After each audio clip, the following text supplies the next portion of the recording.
ដល់ម៉ោង1យប់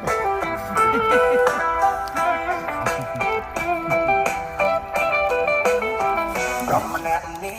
ចាំអូនគ្រប់ពេលវេលាតែដងវាទៀមទាចង់ជួបមកស្រីប្រមម្នាក់នេះចាំអូនទាំងយប់ទាំងថ្ងៃសូមមេត្តាជួយឲ្យស្រីនឹកខ្ញុំផងចាំស្នេហ៍បងចាំតែអូនចាំស្ងួនត្រឡំ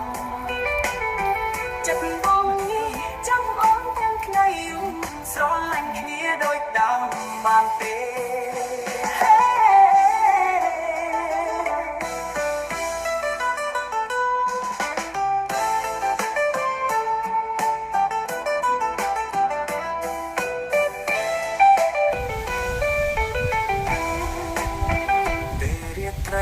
មើលកាយនឹងដល់ពុំនេះ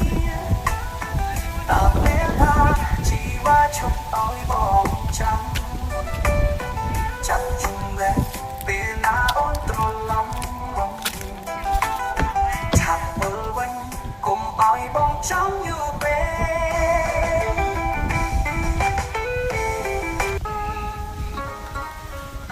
សម្លឹងមើលវិញក្នុងយប់នៅមានដួងតារាដែលគឺឆ្មាត់ពលចាំថ្លានឹកនាងលេចឆ្ងាយស្រីដែលបងស្នេហាទោះជាឆ្ងាយគ្នាយ៉ាងណាគ្មានថ្ងៃភ្លេចស្រីម្នាក់នេះជាងផ្ដាំទៅស្រែកប្រាប់ផែខ្ញុំជួយប្រាប់ទៅស្រីថាខ្ញុំនឹងមានខ្លាំងណាស់ដួងតារាអើយអ្នកហើយដឹងរឿងខ្ញុំច្បាស់ដួងច័ន្ទដែលកំពុងរះឃើញហើយថាខ្ញុំសោកាតើពេលនេះអូនកំពុងធ្វើអ្វី